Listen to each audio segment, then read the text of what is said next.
Hello friends, and welcome back to another gardening video. In this video, I'm going to share some really good tips and tricks on how you can achieve getting a bumper harvest of your white bird eye chili, also known as the Kanthari chili, even if it's being grown in a small pot and that too in indirect sunlight.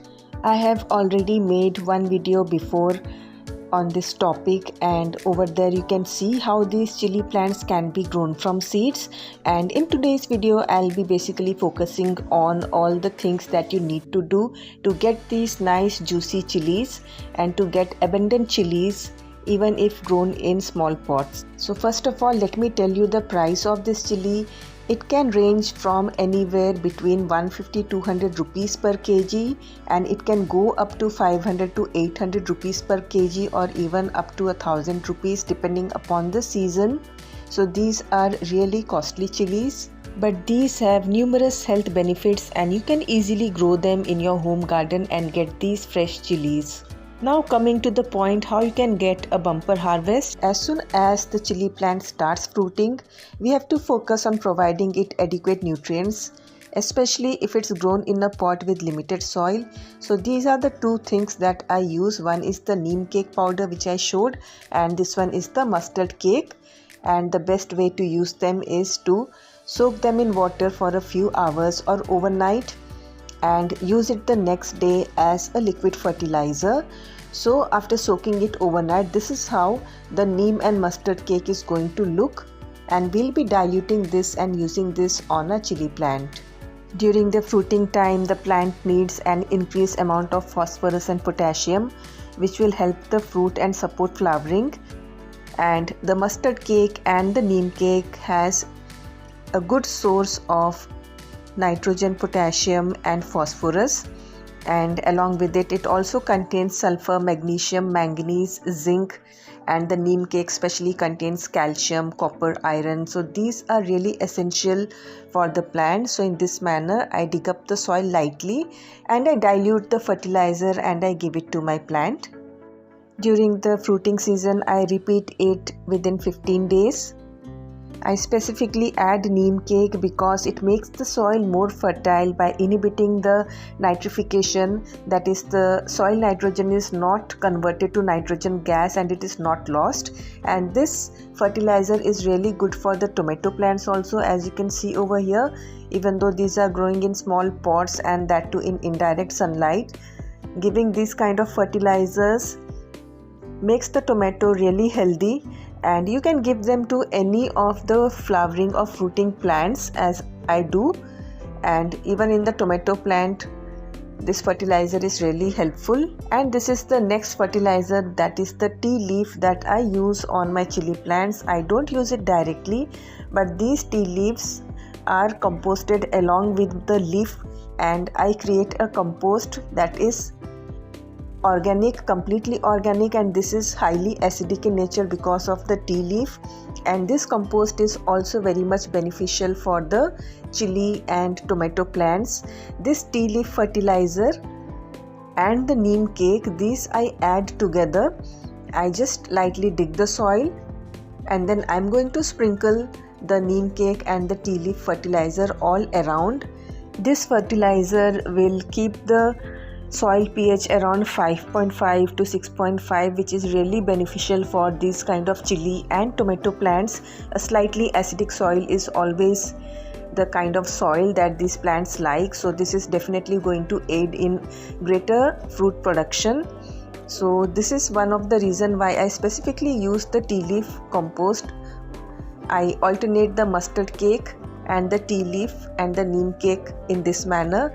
And apart from the liquid fertilizer, I also break small pieces of the mustard cake and I also use this all around on the soil.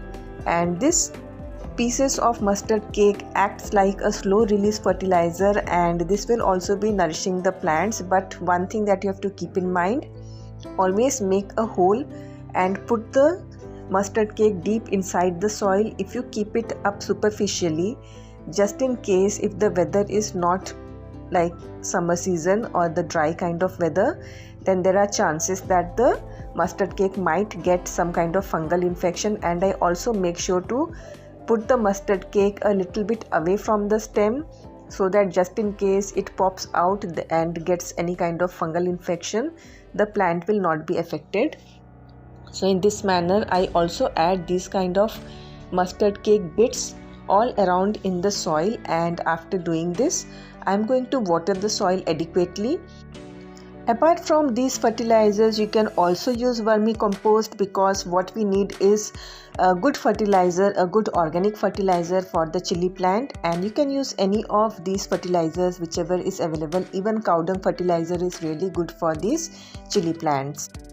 Now that you have fertilized the plants, you will see abundant chilies. The chilies will be growing nice and juicy, but for continuous chili production you need to remove off any of the chilies that have turned red, because if you allow the chilies to turn red in the plant, then the plant is going to give all its energy in converting the seeds, in ripening the chili and creating seeds in the chili, and it won't be giving up more flowers and more chilies. So it is best to remove all the ripe chilies as soon as you notice them. So regular plucking of the red chilies is really important, and these chilies are not going to go to waste. These can also be used in cooking, and if you don't like red chili directly in your dishes, then all you can do is pluck out these chilies and you can sun dry them. These get dried up really quickly in the sun, so in this manner you can keep them out in the sun. And these are some of the chilies which I had plucked a few days ago, so they have already started drying, and these can be used for tempering purpose. Next important thing is removing off any yellowed or old leaves. If you see any leaves, already I had removed, so there are not many old leaves, but any yellowed leaves should be removed as soon as you see them, because we don't want the plant spending its energy on those old leaves. We want the plants spending all its energy on creating new fruits. So this is another important step, to remove any of the yellowed branches or leaves. The branches can be trimmed off and the leaves can be plucked off, and removing the old leaves also helps in air circulation. It creates some space in between the plants, and ventilation is really important for the proper growth of the plant. And you can use some turmeric powder on the cut edges if you feel that it might get any kind of infection.